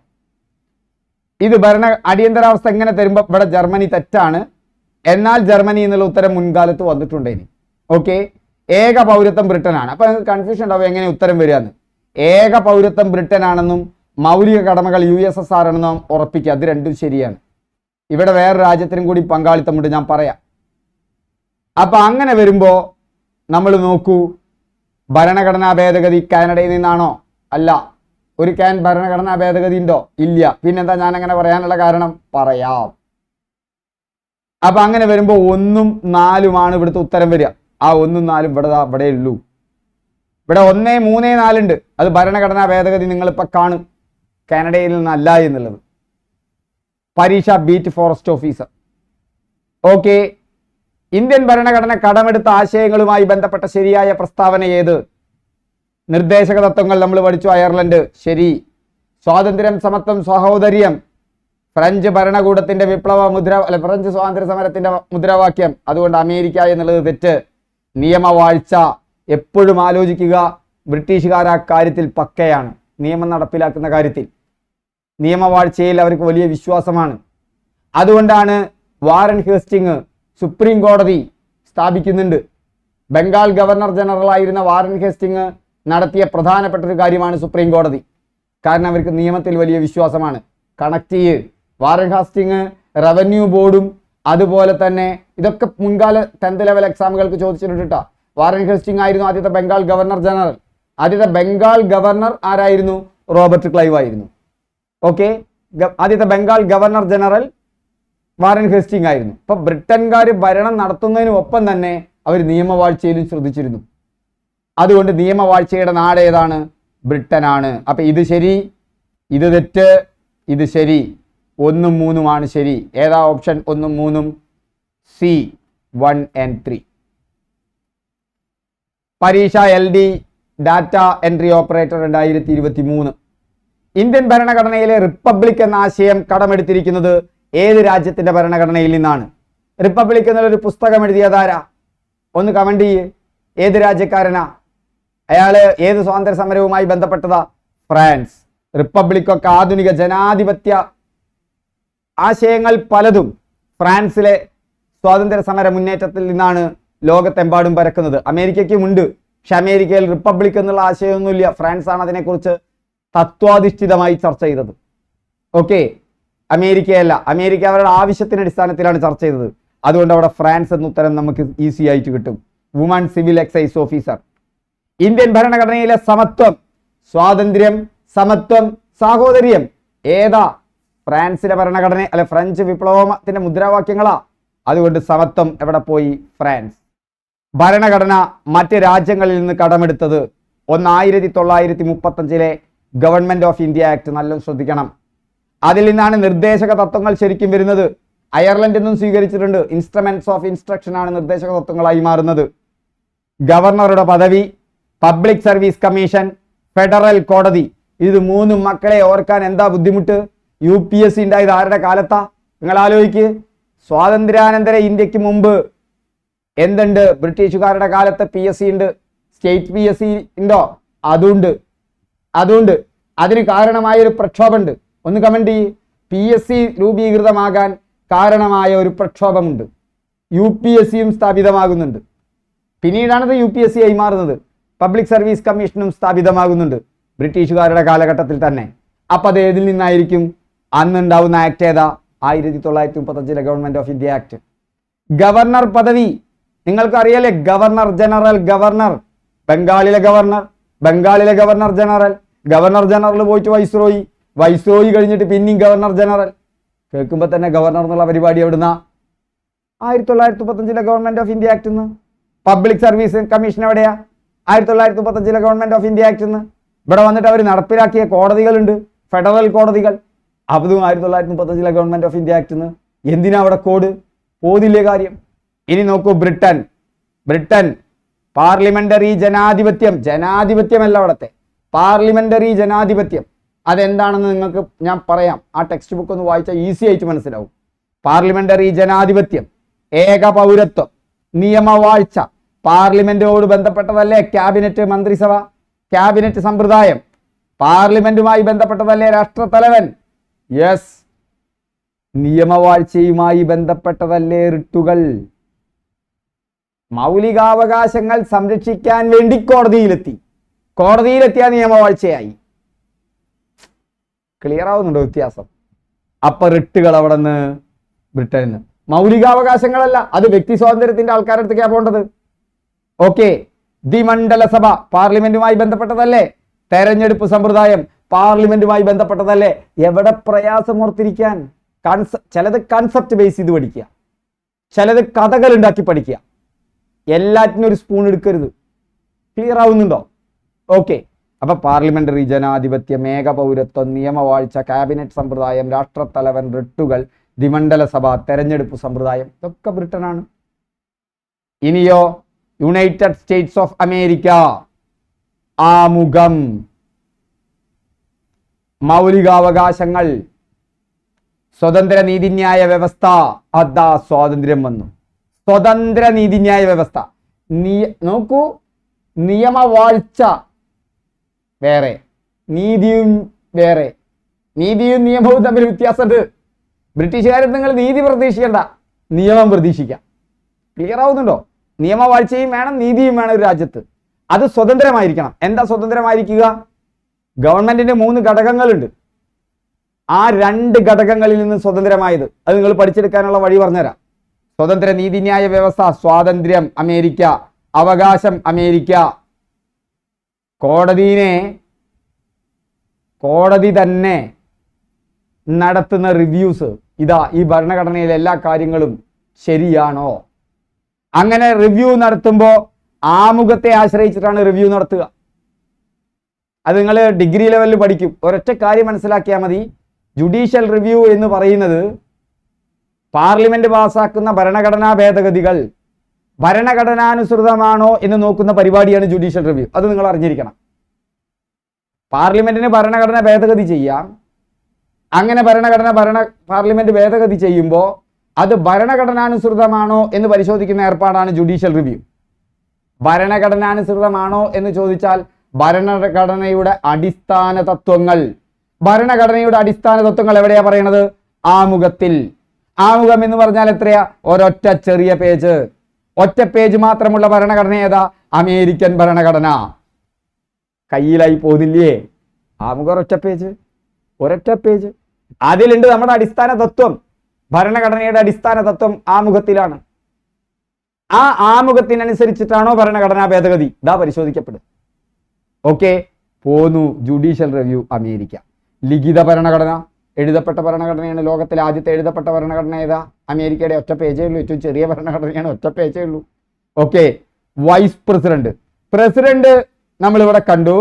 വൈസ് പ്രസിഡന്റ് അമേരിക്കയ്ക്ക് കൊടുത്തേക്ക്. അമേരിക്കക്കാർ ബ്രിട്ടന് തെറ്റിപ്പോയതല്ലേ, അവർ കണ്ടുകൊടുത്തേക്ക്. സുപ്രീം കോടതി അത് മാത്രമാണ് മാറിപ്പോവുക. അത് ആർക്ക് കൊടുക്കുക? അമേരിക്കയ്ക്ക് കൊടുക്കുക കേട്ടോ. കാരണം അത് സ്വതന്ത്ര നീതിന്യായ വ്യവസ്ഥയോടും കൂടി ബന്ധപ്പെട്ടതാണ്. ജർമ്മനി അടിയന്തരാവസ്ഥയാണ്, എന്നാൽ അല്ലാത്ത കണ്ടീഷനോട് ഞാൻ അടുത്ത ക്ലാസ് പറയാം എന്തുകൊണ്ട് എന്നുള്ളത്. നമ്മുടെ സമയം വഴുകി തുടങ്ങി. വളരെ ഓർക്കണേ, ജർമ്മനി വന്നാൽ ജർമ്മനിന്ന് എഴുതാം, എന്നാൽ ചില സന്ദർഭങ്ങളിൽ അല്ല എന്നുള്ള ഉത്തരവും PSC നൽകുന്നുണ്ട്. രണ്ടും നൽകുന്നുണ്ട്. നമുക്ക് അതിനെക്കുറിച്ച് വിശദമായി പറയുന്നുണ്ട്. ഞാൻ കുറച്ച് നേരം വേണം, ഒരു 5-10 മിനിറ്റ് വേണം. അത് നിങ്ങൾ ഓർത്തിരിക്കേണ്ടതുമാണ്. റഷ്യ വരുമ്പോൾ സോഷ്യലിസ്റ്റ് ഭരണകൂടമാണ്. സോഷ്യലിസ്റ്റ് ഭരണകൂടത്തിന്റെ പരിപാടിയാണ് പദ്ധതികൾ. മുതലാളിത്തത്തിന് വലിയ താല്പര്യമുള്ള കാര്യമല്ല പദ്ധതി. ദീർഘകാലത്തേക്കുള്ള പദ്ധതി. ഗവൺമെന്റ് അല്ല പദ്ധതികൾ ഉണ്ടാക്കേണ്ടത്. ഗവൺമെന്റ് ഒരു റോൾ ആയിരിക്കണം. എന്തില്? കാര്യങ്ങൾക്ക് ഒരു റഫറി ആയിരിക്കണം രാജ്യത്തെ സാമ്പത്തിക നയങ്ങളിൽ എന്നുള്ളതാണ് ആരുടെ കാഴ്ചപ്പാട്? മുതലാളിത്തത്തിന്റെ കാഴ്ചപ്പാട്. എന്നാൽ ഗവൺമെന്റ് ആണ് പദ്ധതികൾ ഉണ്ടാക്കേണ്ടതും മാർക്കറ്റ് അല്ല ഉൽപ്പന്നങ്ങളെ നിയന്ത്രിക്കേണ്ടതും എന്നുള്ള ആശയമാണ്. ഇതൊക്കെ നമുക്ക് മെയിൻസിന് പഠിക്കാനുള്ളതാണ്. LGSകാർക്ക് പഠിക്കാനില്ല. പക്ഷെ അടുത്ത് വരുന്ന മെയിൻസിന് നിങ്ങളിത് പഠിക്കണം. അത് പഠിച്ചേ പറ്റൂ. അപ്പോൾ അതുകൊണ്ടാണ് പഞ്ചവത്സര പദ്ധതി, 5-year പ്ലാൻ. അതുകൊണ്ടാണ് 1991 നമുക്കൊരു നയം മാറ്റം ഉണ്ടാവുന്നുണ്ട്. എന്താണ് ആ നയം മാറ്റം? നമ്മൾ മിശ്ര സമ്പൽ വ്യവസ്ഥയിൽ നിന്നും മുതലാളിത്ത സമ്പൽ വ്യവസ്ഥയിലേക്ക് ഒരു ചാട്ടം ചാടുന്നുണ്ട്. അത് കഴിഞ്ഞതിന് ശേഷം മോദി ഗവൺമെന്റ് വന്നതോടുകൂടി ഇത് സമ്പൂർണ്ണമാവുകയാണ്. അതോടുകൂടി നീതി ആയോഗ് ഇല്ലാതെയായി, പഞ്ചവത്സര പദ്ധതി ഇല്ലാതെയായി, നീതി ആയോഗ് വന്നു. ഇപ്പൊ പഞ്ചവത്സര പദ്ധതി എന്ന് പറയുന്നത് എന്തുമായി ബന്ധപ്പെട്ടതാണ്? പ്ലാനിങ്ങുമായി ബന്ധപ്പെട്ടതാണ്. ഗവൺമെന്റ് പ്ലാനിങ്ങുമായി ബന്ധപ്പെട്ടതാണ്. അത് എന്താണ്? ഒരു സോഷ്യലിസ്റ്റ് ആശയമാണ്. ഇനി കാനഡയിൽ നിന്ന് എന്ത് കിട്ടി? കാനഡയിൽ നിന്നാണ് ഫെഡറൽ സംവിധാനം കിട്ടിയത്, അവശിഷ്ടാധികാരം കിട്ടിയത്, യൂണിയൻ ലിസ്റ്റ് കിട്ടിയത്, സ്റ്റേറ്റ് ലിസ്റ്റ് കിട്ടിയത്, ആസ്ട്രേലിയ കിട്ടിയത്. ആസ്ട്രേലിയ അല്ല, സ്റ്റേറ്റ് ലിസ്റ്റ് കിട്ടിയത്. ഏതൊക്കെയാ ലിസ്റ്റുകൾ ഉണ്ട്? ഭരണഘടനാ ഭേദഗതികൾ കൊണ്ടും ലിസ്റ്റുകൾ ഉണ്ടായിട്ടുണ്ട്. ഓർത്തിരിക്കേണ്ടതുണ്ട്. നമുക്ക് പറയാം, മറ്റൊരു ക്ലാസ് പറയാം, വിശദമായി പഠിക്കേണ്ടതുണ്ട്. അതുകൊണ്ടാണ് ഒരു ക്യാൻ ഭരണഘടനാ ഭേദഗതികൾ. ഇതൊന്നും ഓർക്കണം. ഈ അടുത്ത കാലത്തൊന്നും ചോദിച്ചിട്ടില്ല, പണ്ടത്തെ ചോദിച്ചിരുന്നു. അത് ഇവിടെയുമായി ബന്ധപ്പെട്ടിട്ടുണ്ടായിട്ടുണ്ട്. അങ്ങനെ ലിസ്റ്റുകളെ ഭരണഘടനാ ഭേദഗതിയുമായിട്ട് ബന്ധപ്പെടുത്തി പഠിച്ചാൽ വളരെ എളുപ്പം കയറും, അല്ലെങ്കിൽ കയറില്ല. നമുക്ക് അങ്ങനത്തെ ഒരു ക്ലാസ് വെക്കാം, തുടക്കം മുതൽ പിന്നീട് ഭരണഘടനാ ഭേദഗതികളിലൂടെ വന്നത്. അപ്പോൾ അതാണ് ഞാൻ ക്യാൻ എന്ന് പറഞ്ഞത്. അവിടെ ഫെഡറൽ സംവിധാനം ഉണ്ട്. ഫെഡറൽ സംവിധാനം നിങ്ങൾക്കറിയാലോ. ഒരു കേന്ദ്ര ഭരണവുമുണ്ട്, സംസ്ഥാനങ്ങളിൽ ഭരണകൂടങ്ങളുമുണ്ട്. രണ്ട് പേരും അധികാരങ്ങൾ പങ്കിടുന്ന ഒരു സംവിധാനമാണ് ഫെഡറൽ സംവിധാനം എന്ന് പറയുന്നത്. അതെവിടെന്നാ വന്നത്? കാനഡയിൽ നിന്ന്. അവശിഷ്ടാധികാരം എന്ന് പറഞ്ഞാൽ ലിസ്റ്റുകളുമായി ബന്ധപ്പെട്ടതാ. സ്റ്റേറ്റ് ലിസ്റ്റ് ഉണ്ട്, യൂണിയൻ ലിസ്റ്റ് ഉണ്ട്, കൺകറന്റ് ലിസ്റ്റ് ഉണ്ട്. ഇതിലൊന്നും പെടാത്തത് അവശിഷ്ടാധികാരം. അത് കേന്ദ്ര ഗവൺമെന്റിന് തന്നെ നടത്താം. കേന്ദ്ര ഗവൺമെന്റിന് അധികാരമുള്ള ലിസ്റ്റുകളാണ് യൂണിയൻ ലിസ്റ്റ്. സ്റ്റേറ്റ് ഗവൺമെന്റിന് അധികാരമുള്ള ലിസ്റ്റാണ് സ്റ്റേറ്റ് ലിസ്റ്റ്. അത് കൂടാതെ കേന്ദ്ര ഗവൺമെന്റിനും സംസ്ഥാന ഗവൺമെന്റിനും അധികാരമുള്ളതാണ് കൺകറന്റ് ലിസ്റ്റ്. അതിലൊന്നുമില്ലാത്തത് അവശിഷ്ടാധികാരം. അപ്പോ ഒരു ക്യാന് നിങ്ങൾ കൊണ്ടുപോയിട്ടുണ്ട്. എപ്പോഴാണ് നിങ്ങൾ ക്യാന് കൊണ്ടുപോവുക? നിങ്ങൾ കടയിൽ പോകുമ്പോഴാണ് ക്യാന് കൊണ്ടുപോവുക. പണ്ടത്തെ കാലത്ത് കടയിലേക്ക് പോകുമ്പോൾ ഒരു ക്യാൻ ഉണ്ടാവും, എന്തെങ്കിലും വെളിച്ചെണ്ണ വാങ്ങാൻ. ഒരു സഞ്ചി ഉണ്ടാവും അല്ലേ? അപ്പൊ സഞ്ചിയും ക്യാനൊക്കെ ഒന്നാണെന്ന് വിചാരിക്കുക. അവൻ്റെ ഒപ്പം ഒരു ലിസ്റ്റ് ഉണ്ടാവും. ഒന്നില്ലെങ്കിൽ മൊബൈലിലായിരിക്കും, അല്ലെങ്കിൽ കയ്യിലായിരിക്കും. സോ ലിസ്റ്റുകൾ എവിടെ നിന്നാണ്? കാനഡയിൽ നിന്നാണ്. പക്ഷെ അത് കറണ്ട് വരുമ്പോ എലി വരും. എലി കറണ്ടു. കൺകറന്റ് ലിസ്റ്റ് എലിയാണ്, കറണ്ടാണ്. ആസ്ട്രേലിയയിൽ നിന്നാണ്. ഓർത്തിരിക്കുക. അയർലൻഡ് നമ്മൾ കേട്ടു, മാർഗനിർദ്ദേശക തത്വം. ദക്ഷിണാഫ്രിക്കയിൽ നിന്നാണ് മക്കളെ ഭരണഘടനാ ഭേദഗതി. ദക്ഷിണാഫ്രിക്കയിൽ നിന്നാണ് ഭരണഘടനയുടെ ഭേദഗതി വരുന്നത്. ദക്ഷിണാഫ്രിക്കയിൽ നിന്നാണ്. ഓർത്തിരിക്കുക. അത് മാത്രമേ ദക്ഷിണാഫ്രിക്കയിൽ ഓർത്തിരിക്കാനുള്ളൂ.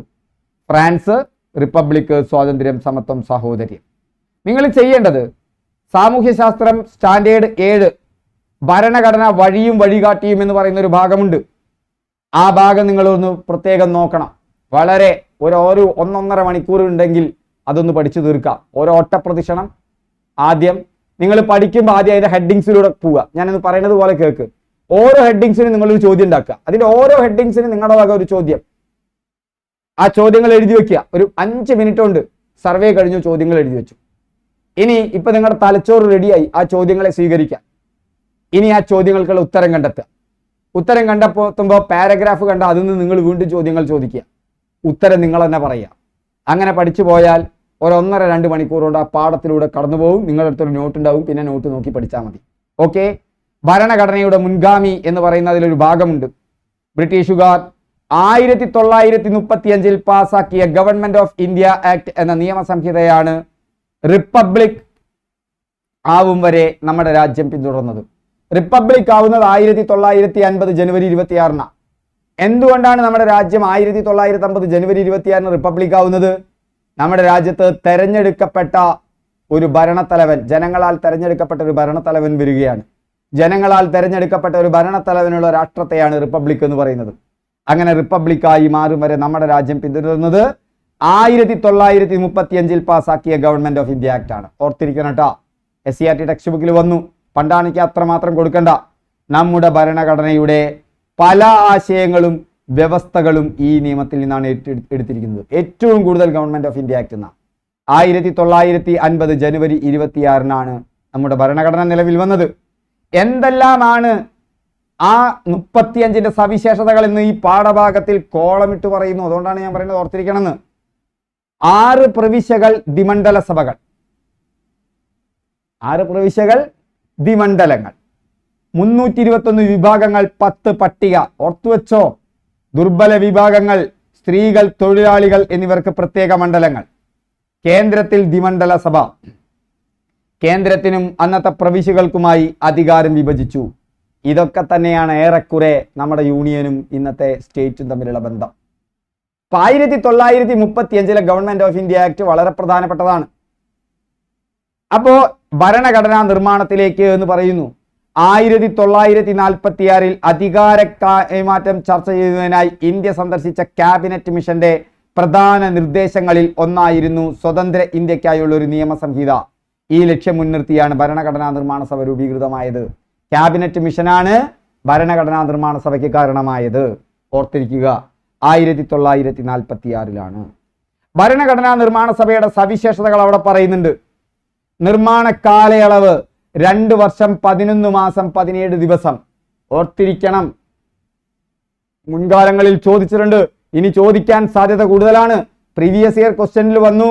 വളരെ വ്യക്തമായി SCERT ടെക്സ്റ്റ് ബുക്ക് നോക്കിയിട്ട് വേണം ക്വസ്റ്റ്യൻ തയ്യാറാക്കാൻ എന്ന് പറഞ്ഞ ചോദ്യകർത്താവ് മറിച്ചു നോക്കുമ്പോൾ ഇതാ വലിയ ഒരു പായയിൽ വെളുത്ത നിറത്തിൽ ഒരു ചിത്രം കിടക്കുന്നു. അയാളുടെ കണ്ണിലുടക്കും. നിങ്ങളുടെ കണ്ണിൽ മുടക്കണം. ബുള്ളറ്റ് പോയിന്റ് ചോദ്യകർത്താവിന്റെ കണ്ണിലുടക്കും, നിങ്ങളുടെ കണ്ണിലുടക്കണം. ചിത്രങ്ങൾ ചോദ്യകർത്താവിന്റെ കണ്ണിലുടക്കും, നിങ്ങളുടെ കണ്ണിലും മുടക്കണം. ഓക്കെ. നിർമ്മാണ കാലയളവ് 3 വർഷമുണ്ടോ? ഇല്ല. എന്നാ 2 വർഷമാണോ? അല്ല. കഷ്ടി 3 വർഷമുണ്ട്. 3 വർഷം എന്ന് പറഞ്ഞാൽ 2 വർഷവും 12 മാസം ആണോ? അല്ല. 2 വർഷമുണ്ട്, 11 മാസമുണ്ട്. ഇനി എത്ര ദിവസം എടുത്തതോ? നിങ്ങൾ അങ്ങനെ ആലോചിക്ക്. 17 ദിവസം എടുത്തു. എവിടെ മറന്നു പോവാനാ? ആദ്യത്തെ സമ്മേളനം ഭരണഘടനാ നിർമ്മാണ സഭ ഉണ്ടാവണമെങ്കിൽ ആഗസ്റ്റ് 15 മുന്നേ ഉണ്ടാവണ്ടേ? അപ്പോ 1946 എപ്പോഴാ? ഡിസംബറിൽ. എന്നാ 19-ാം തീയതി. അപ്പൊ വെറുതെ ആലോചിക്കുക, 1946 അവസാനത്തെ മാസമാണ്, ഡിസംബറിലാണ്, 19-ാം തീയതി. ഇനി ഒന്ന് റിട്രീവ് ചെയ്തെടുത്ത് നോക്ക്. യാത്രയൊക്കെ ചെയ്യുമ്പോൾ തെരഞ്ഞെടുക്കപ്പെട്ട അധ്യക്ഷൻ പഠിച്ചു Rajendra Prasad, drafting committee chairman BR Ambedkar. നിലവിൽ വന്നത് നിങ്ങൾക്കറിയാം 1950 ജനുവരി 26, ഭരണഘടന അംഗീകരിച്ചത് ഒപ്പുവെച്ചത് 1949 നവംബർ 26, ഭരണഘടന അംഗീകരിച്ച് ഒപ്പുവെച്ചത്. മുന്നേ ചോദിച്ചിട്ടുണ്ട്. മാത്രമല്ല ഈ രീതിയിൽ തന്നെ ചോദിക്കാൻ സാധ്യതയുണ്ട്. എന്നാണ് ഭരണഘടന അംഗീകരിച്ച് ഒപ്പുവെച്ചത്? 1950 ജനുവരി 26 ഭരണഘടന നിലവിൽ വരുന്നത്. 1949 തലേ വർഷം എത്രാം മാസം? നവംബർ മാസം. വേണ്ടേ? ജനുവരിയിലാണെങ്കിൽ ജനുവരി 26 മുമ്പ് 2 മാസം മുന്നിടോ. അത്ര ആലോചിച്ചാ പോരെ? ഈ 1949 നവംബർ 26 എന്ന് ഓർത്തു വെക്കാൻ ബുദ്ധിമുട്ടുള്ളൂ. 1950 ജനുവരി 26 2 മാസം മുന്നെയാണെന്ന് ഓർത്തു വെച്ചാൽ വല്ല ബുദ്ധിമുട്ടുണ്ടോ?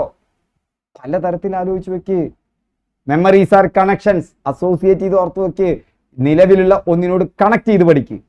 കുറ്റമറ്റ ഭരണഘടനയ്ക്കായി ആ പാഠത്തിൽ പറയുന്നു, ലോകത്തിലെ ഏറ്റവും മികച്ച ഒന്നാകണം നമ്മുടെ ഭരണഘടന എന്ന ആഗ്രഹം അത് എഴുതി തയ്യാറാക്കാൻ നിയോഗിക്കപ്പെട്ട ഭരണഘടനാ നിർമ്മാണ സഭയ്ക്കുണ്ടായിരുന്നു. ഭരണഘടനയുടെ മുഖ്യശില്പിയായ ഡോക്ടർ BR അംബേദ്കർ 60ഓളം രാജ്യങ്ങളിലെ ഭരണഘടനകൾ വിശദ പഠനത്തിന് വിധേയമാക്കി 60ഓളം. ഓർത്തുവെച്ചോ. മറ്റ് രാജ്യങ്ങളിൽ രൂപപ്പെട്ട ഭരണഘടനകളുടെ നല്ല വശങ്ങൾ നമ്മുടെ ഭരണഘടനയിലേക്ക് സ്വീകരിക്കുകയായിരുന്നു അദ്ദേഹത്തിന്റെ ഉദ്ദേശം. ഇന്ത്യക്കുള്ള വൈവിധ്യം, ചരിത്ര പാരമ്പര്യം, സംസ്കാരം, ഈ 3 കാര്യങ്ങൾ കൂടി ഉൾക്കൊള്ളിച്ചിട്ടുണ്ട്. ഇന്ത്യയുടെ വൈവിധ്യം, ചരിത്ര പാരമ്പര്യം, സംസ്കാരം. തെരഞ്ഞെടുക്കപ്പെട്ട രാഷ്ട്രത്തലവനുള്ള രാജ്യം ഏത് പേരിൽ അറിയപ്പെടുന്നു? റിപ്പബ്ലിക്. SCERT ടെക്സ്റ്റ് ബുക്ക് എന്നാണ്. അത് പറയുമ്പോൾ നിങ്ങൾ ഓർക്കണം, ഒന്നുണ്ട് 04 ക്ലാസ് 6 അല്ല ക്ലാസ് 8. ക്ലാസ് 8 04 പഴയ പാഠപുസ്തകമാണ് നമ്മുടെ ഗവൺമെന്റ്. പഠിച്ചിരിക്കണം. നിങ്ങൾ സിമ്പിളായിട്ട് പഠിച്ചെടുക്കാൻ പറ്റും. നേരത്തെ പറഞ്ഞ 1.5 മണിക്കൂറില്ലേ, 1.5 മണിക്കൂർ ഇതിനും വേണ്ടുള്ളൂ. നിങ്ങൾക്ക് കൺസെപ്റ്റ് മനസ്സിലാവും. ഒരുപാട് ചോദ്യവും PSC പരീക്ഷയ്ക്കുള്ളത് കിട്ടും. നിങ്ങൾ വായ വളയ്ക്കും, അതൊക്കെ നിന്ന് ചെയ്യുന്നല്ലേ ചോദ്യം. ഓക്കെ. ഗവൺമെന്റിന് 3 ഘടകങ്ങളുണ്ട്. ആ 3 ഘടകങ്ങൾ എന്താണെന്നുള്ളത് അവിടെ യുക്തിപൂർവ്വം ലോജിക്കലായി പറയുന്ന ഒരു പാഠ. നിയമനിർമ്മാണ വിഭാഗമുണ്ട് ഏതൊരു ആധുനിക ജനാധിപത്യ ഗവൺമെന്റിനും. നീതിന്യായ വിഭാഗമുണ്ട്, കാര്യനിർവഹണ വിഭാഗമുണ്ട്. അത് നന്നായി പഠിച്ച് മനസ്സിലാക്കുക. ഞാൻ വിശദാംശങ്ങളിലേക്ക് പോകുന്നില്ല. നിയമനിർമ്മാണ വിഭാഗത്തിലാര്, കാര്യനിർവഹണ വിഭാഗത്തിലാര്, നീതിന്യായ വിഭാഗത്തിലാരെന്ന് പറയാറുണ്ട്. PSCക്ക് ചോദ്യം വരാറുണ്ട്.